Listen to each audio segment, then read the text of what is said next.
21대 국회에서 의정활동을 펼친 의원님들의 노고와 그 가치와 그리고 비전을 담은 법안들이 21대 국회 종료와 함께 폐기된 것이 너무나 안타까웠습니다.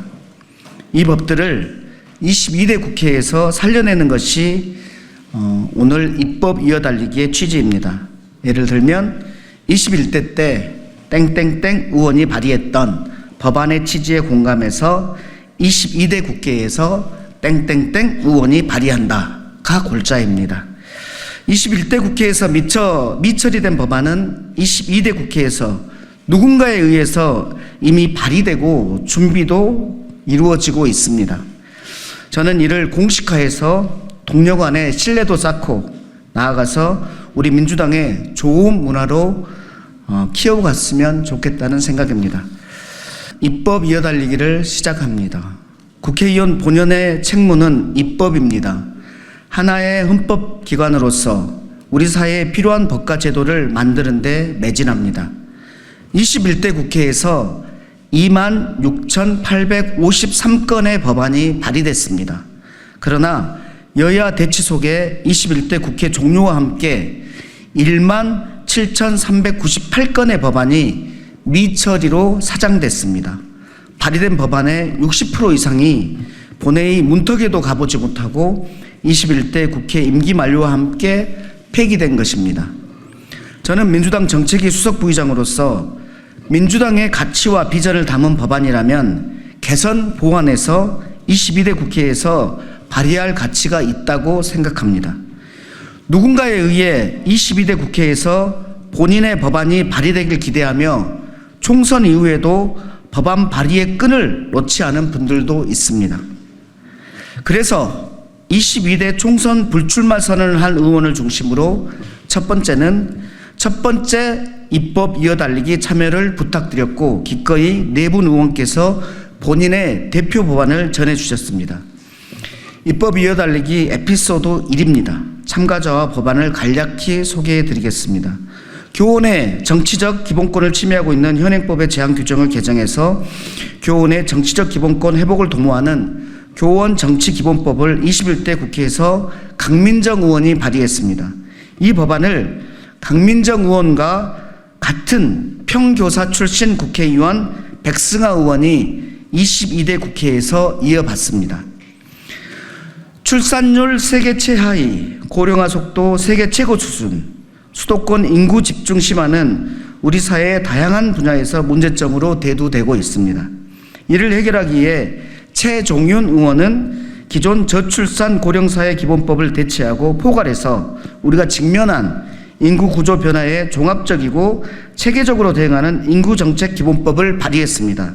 이 법안을 경기 하남을 같은 지역구죠. 그 지역을 이어받은 김용만 의원이 바통 터치합니다.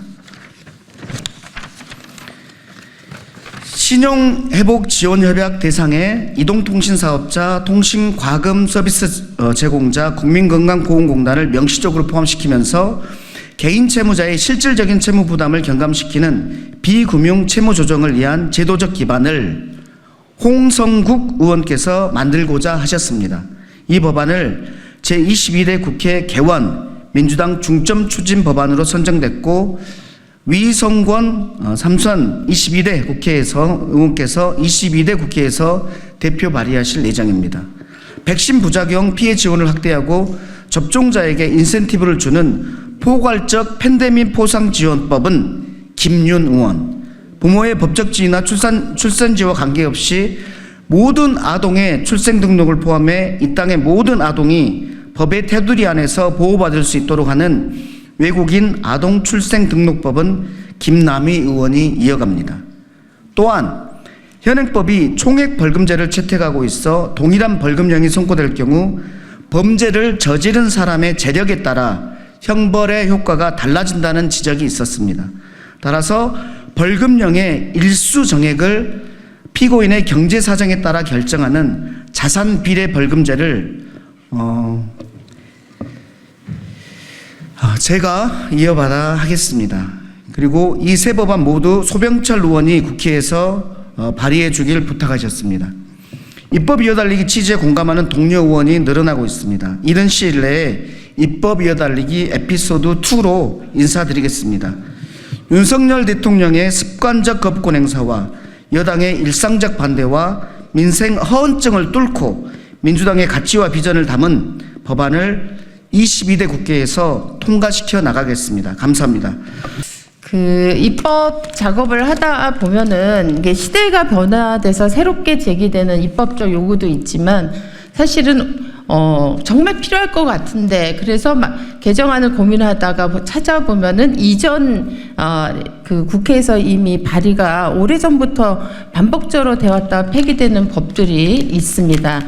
이럴 경우에는 그 개정안을 만들 때 그 이전에 발의되었던 법안들을 참고하는 게 굉장히 도움이 많이 됩니다. 그래서 이번에 더불어민주당에서 입법 이어달리기라고 하는 새로운 어떤 그 활동 방식이 시도되는 것은 굉장히 의미가 있고 우리 입법에 힘을 더 많이 모으고 성과를 높이는데 입법 성과를 높이는데 새로운 또 길을 뚫는 게 아닌가 싶어서 굉장히 고맙기도 하고 반갑기도 합니다.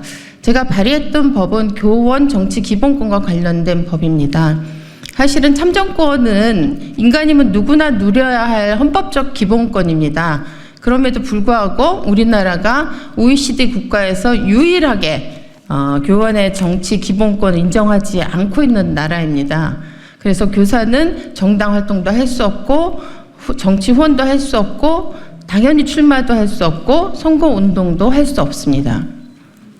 그런데 이런 현실에서 사실은 우리 선거법이 16세면 정당 활동을 보장하고 있거든요. 그렇게 되다 보니까 학교는 정당 활동을 하고 있는 제자가 앞에 앉아 있고 정당 근처는 얼씬도 해보지 못한 교사가 자기 제자에게 정당 제도나 정당 정치를 가르쳐야 되는 이런 웃지 못할 일들이 벌어지고 있는 게 우리의 현실입니다.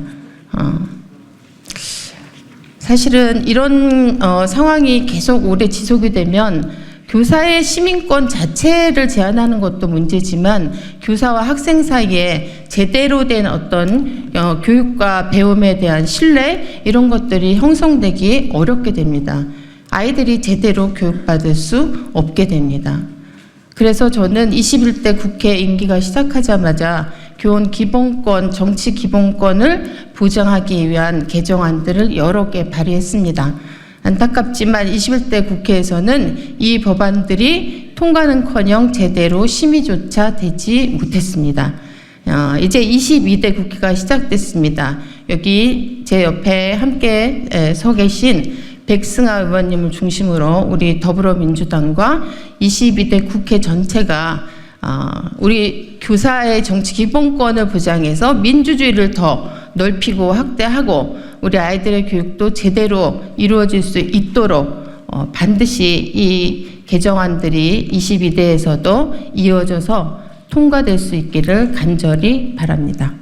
저는 서희초 사건과 학교 현장에서 계속되는 비극을 보며 국회의원 출마를 결심했습니다. 교사는 정치적 의사표현과 정당 가입, 정치 후원금이 불법이지만 다른 교육 관련 종사자들은 합법적으로 자유롭게 정치 활동을 할 수 있습니다. 이러한 불균형으로 인해 우리 정치가 공교육과 교사의 목소리를 제대로 반영하지 못하게 되었습니다. 그 결과 교권이 추락하고 잘못된 교육 정책이 학교 현장을 혼란에 빠뜨리며 선생님들이 과로와 민원, 소송에 시달려 목숨을 잃는 상황에 이르렀습니다. 학교 현장이 개선되려면 더 이상 교사에게 비극이 이어지지 않게 하려면 교사 정치 기본권은 반드시 보장되어야만 합니다. 그리고 우리나라 교육의 기본법인 교육기본법은 민주시민으로서 필요한 자질을 갖추게 해야 한다고 명시하고 있습니다.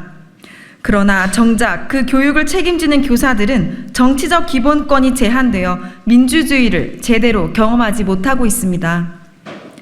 OECD 국가 중 유일하게 정치 기본권이 없어 스스로 능동적이고 적극적인 민주시민이 되지 못하는 교사가 어떻게 학생들을 건강한 민주시민으로 성장시킬 수 있을지 의문입니다. 이는 교사의 불행일 뿐 아니라 우리 아이들, 나아가 우리 사회 전체의 불행입니다. 강민정 의원님은 이러한 문제를 해결하기 위해 21대 국회에서 끊임없이 노력해 오셨습니다. 법안 발의, 상임위 질의, 인터뷰, 토론회 등을 통해 사회적 의제로 만들기 위해 계속 애쓰셨습니다. 교원의 정치 기본권 요구는 지난 60여 년간 억눌린 교원들의 간절한 소망이자 강민정 의원님의 지난 4년간의 의정활동이 담긴 과제입니다. 나아가 우리 사회가 지향하는 건강한 민주주의 확립에도 필수적인 과제입니다. 22대 국회에서 교사 정치 기본권 확보를 위한 법안이 반드시 통과될 수 있도록 최선을 다하겠습니다. 국회의원 백승환은 교육 현장의 목소리가 입법 과정과 정책에 제대로 반영되지 않고 있다는 시대적 반성의 토대에서 이루어졌음을 잘 알고 있습니다. 현직 교사의 현장성과 전문성을 바탕으로 더 좋은 교육 및 교육 환경을 만들기 위해 22대 국회의원 임기 동안 헌신적으로 의정활동에 임할 것을 약속드리겠습니다. 지난 수년간 윤석열 정부는 코로나19, 고금리, 고물가 위기 극복의 비용을 개인의 부채로 전가했습니다. 국가의 짐을 대신 짊어진 우리 국민은 채무 상환의 압박에 시달리며 한계 상황에 내몰렸습니다. 실제로 지난해 빚을 갚지 못해 신용회복위원회에 채무조정을 신청한 국민이 18만 명을 넘어섰습니다. 2006년 이후 18년 만에 최대 수준이라고 합니다. 법원에 개인회생 파산을 신청한 인원은 재작년보다 24% 늘어난 16만 2천 명에 달한다고 합니다. 정부가 떠넘긴 빚이 버거워도 너무 버겁다고 합니다. 많은 채무자들이 다시 일어서고 싶어도 낡은 제도 탓에 좀처럼 속력을 내지 못하고 있습니다. 그러나 재기 의지가 있는 채무자는 무슨 수를 써서라도 초기에 구제해야 더 큰 사회적 비용 투입을 막을 수 있습니다. 더불어민주당이 곁에서 함께하며 앞장서서 길을 내겠습니다. 그 일환으로 21대 국회 홍성국 의원께서 발의한 서민금융지원법 일부 개정안에 대한 입법을 22대 국회에서 저위성권이 이어가겠습니다. 신용회복위원회가 금융채무뿐만 아니라 비금융채무까지 조정할 수 있도록 하는 내용을 담았습니다. 미납 통신비, 체납 건보료부터 국가가 조정할 수 있게 하겠습니다. 재기 지원 제도 사각지대에 있는 비금융 채무가 새 출발을 꿈꾸는 이에 구직을 가로막는 악순환을 끊겠습니다. 비금융 채무를 상환할 방법이 없어 불법 사금융을 찾도록 내버려두지 않겠습니다. 본 개정안은 지난해 4월 민주당이 대한법률구조공단을 방문해 현장 입법 간담회까지 개최하며 추진한 정책입니다. 이재명 대표가 직접 국민께 추진을 약속했습니다. 그런데 올 초 총선을 앞둔 윤석열 정권이 말없이 정책을 가로채더니 추진하는 신용만 하고 말았습니다. 이를 비판하자 여당인 국민의힘은 지금이라도 그 강력한 180석으로 통과시키면 되지 않느냐는 후한무치의 비아냥으로 응수하였습니다. 우린 더 이상 머무르거리지 않겠습니다. 정부 여당의 무능과 모렴치를 규탄하는 의미에서라도 비금융채무 감면법을 반드시 통과시키겠습니다. 법안 통과를 통해서 정권 심판, 민생 회복을 갈망하는 민의를 더불어민주당이 국민과 함께 받들겠습니다. 고맙습니다. 네, 저는 21대 국회에서 최종윤 의원님께서 발의하셨던 인구정책 기본법을 이어받아 22대 국회에서 발의합니다. 우리가 당면한 저출산 문제와 인구구조의 변화에 대응하는 것은 당연히 발벗고 나서야 할 문제라고 생각했습니다.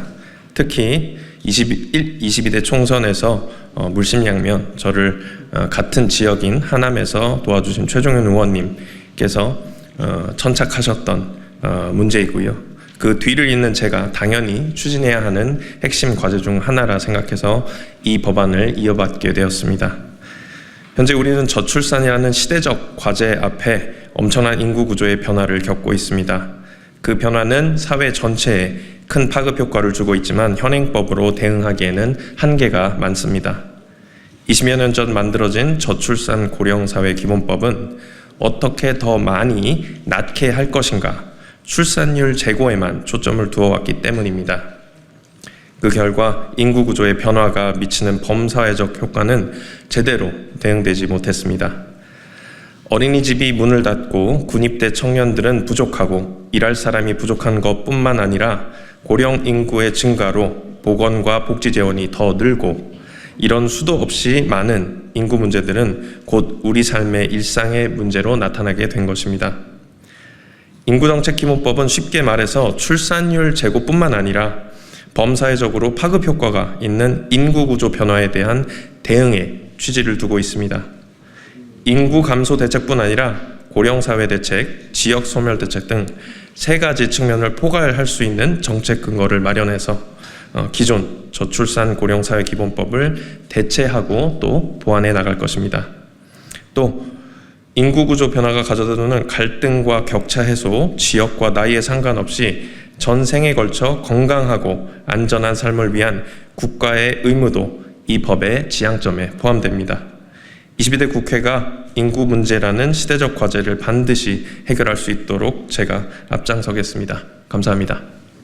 코로나19 백신 접종 후 이상 반응에 대한 보상과 지원을 위한 감염병 예방법 개정안을 22대에서 이어 달리겠습니다. 대한민국은 지난 코로나19 팬데믹을 성공적으로 극복했습니다. 이는 온 국민이 정부를 신뢰하고 정부의 방역 정책에 적극적으로 따랐기 때문입니다. 대한민국의 코로나19 백신 접종률은 전 세계 최고 수준이었습니다. 국민들께서 백신 부작용을 전적으로 책임지겠다는 정부의 약속을 굳게 믿었기 때문입니다. 하지만 이 같은 정부의 약속은 지켜지지 않았습니다. 심지어 백신 부작용 국가 책임제는 윤석열 대통령의 1호 공약이었지만 여전히 지켜지지 않고 있습니다. 선진국에서는 백신 접종으로 인한 부작용이라는 합리적 개연성만 있으면 폭넓게 피해를 인정하고 보상하고 있지만 대한민국 질병관리청은 백신 부작용이라고 명확히 밝혀진 경우에만 보상하고 있습니다. 소병철 의원님이 21대 대표 발의했던 감염병 예방법 개정안은 코로나19 백신 접종에 따른 피해 지원 대상을 선진국처럼 폭넓게 인정하고 있습니다. 또한 이상 반응으로 인한 피해를 회복하기 위한 의료비 등을 선지급하여 백신 이상 반응으로 고통받는 분들께 실질적인 도움을 제공하는 법적 근거를 담고 있습니다. 22대 국회에서 백신 피해 당사자들의 목소리를 담아 백신 부작용에 대한 국가의 책임을 더욱 명확히 하겠습니다. 언제 또다시 닥쳐올지 모르는 팬데믹에 맞서 싸울 가장 중요한 무기는 정부에 대한 국민의 신뢰입니다. 정부가 백신 부작용을 전적으로 책임지겠다는 약속을 지켜 국민의 신뢰를 회복하기 바랍니다. 백신 부작용 국가 책임제가 다가올 팬데믹에 대한 가장 중요한 준비입니다. 여러분의 많은 관심과 지지를 부탁드립니다. 감사합니다. 우선 이렇게 뜻깊은 자리를 마련해 주신 민병덕 의원님께 감사드립니다. 저는 21대 국회에서 소병철 의원님이 대표 발의하셨던 외국인 아동 출생 등록법 제정안을 이어받아 발의하기 위하여 이 자리에 섰습니다. 권인숙 의원님도 대표 발의하셨지만 끝내 국회의 문턱을 넘지 못했습니다. 그러나 우리 사회에서 꼭 필요한 입법이기 때문에 제가 이어받아 추진하도록 하겠습니다. 대한민국은 어디에도 출생이 등록되지 못한 그림자 아동들이 살아가고 있습니다. 한국에서 태어나 성장하면서도 서류상 존재하지 않아 학대, 인신매매, 착취 등 위험에 노출될 수 있고 공적 서비스의 접근이 제한되어 인권이 사각지대에 방치되어 있습니다. 병원도 가지 못하고 어린이집과 학교에서도 존재를 증명해야 하며 학교 밖 미래를 꿈꾸는 것조차 어렵습니다. 지난해 출생통보제가 도입되어 아이들이 출생통보를 할 수 있도록 되었지만 외국인 아동은 여전히 배제되어 있습니다. 외국인 아동 출생등록법을 제정하여 부모의 체류 자격과 관계없이 출생 등록을 가능하도록 해야 하고 불이익이 없도록 하는 제도적 보완이 시급합니다. 모든 아동은 국적과 무관하게 소중하고 이 땅에 태어난 아이들은 한국 사회의 중요한 구성원으로 보호받아야 합니다. 저는 22대 국회가 외국인 아동의 권리를 보장하도록 최선을 다하겠습니다. 감사합니다.